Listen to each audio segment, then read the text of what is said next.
Hi guys, it's me again, Mickey G, and I'm here for Miracle's Kitchen! So for today's vlog, ang recipe na lulutuin ko ay super favorite ng husband ko. Dito ko siya napasagot, charot! So let's go guys, let's cook Bicol Express. Yung mga friends ko na tirador ng Bicol Express ko kapag pumupunta dito sa amin, alam nyo kung sino kayo. Alam nila na specialty ko to. Out guys! Ito na yung hinihintay yung Bicol Express.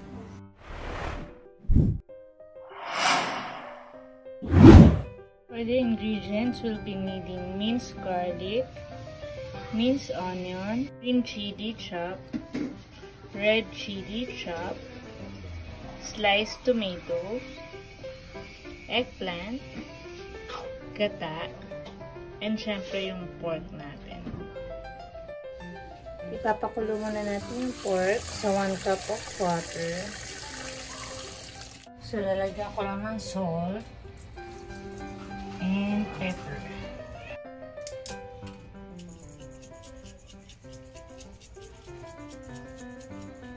We'll just bring it to boil. Ayan na, kumukulo na.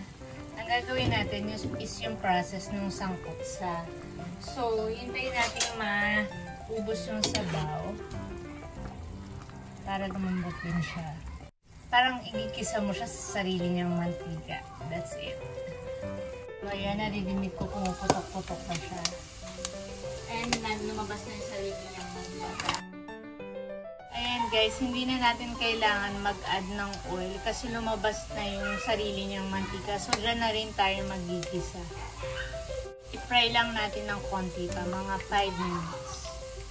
So, ayan, pwede na natin siyang igisa sa bawang sibuyas, chili, and kamatis.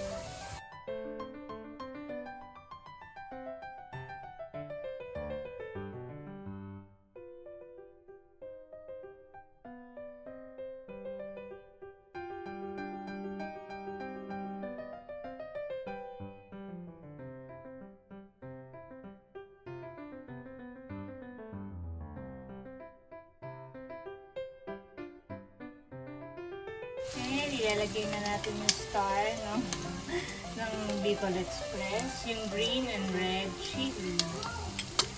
So, good luck sa mga kasambahay ko kung makakakain sila.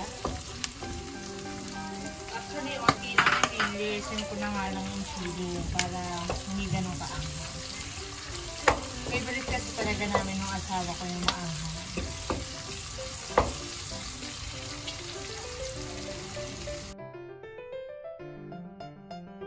Ayan, amoy-namoy ko na yung sili. Sobrang anghang, ang sarap. Ilalagay na natin yung gata. Yummers.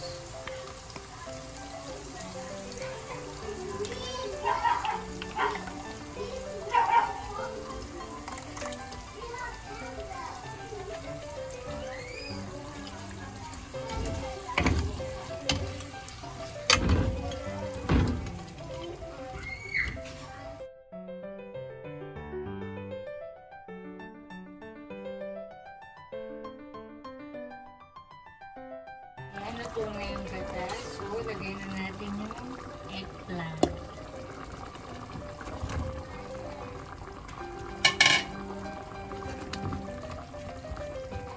Lutuin lang natin yung eggplant for another 5 minutes.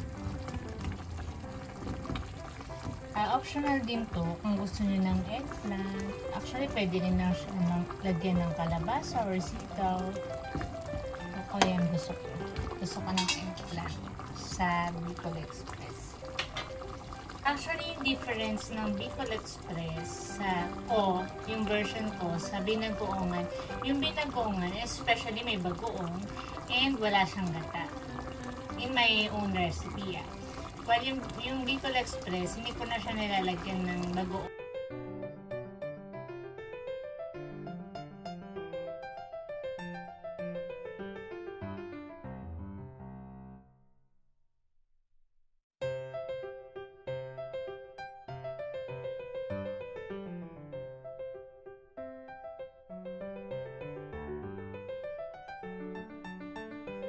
So, ayun na nga guys. I hope nakatulong yung video ko para may madagdag na bagong recipe sa menu nyo.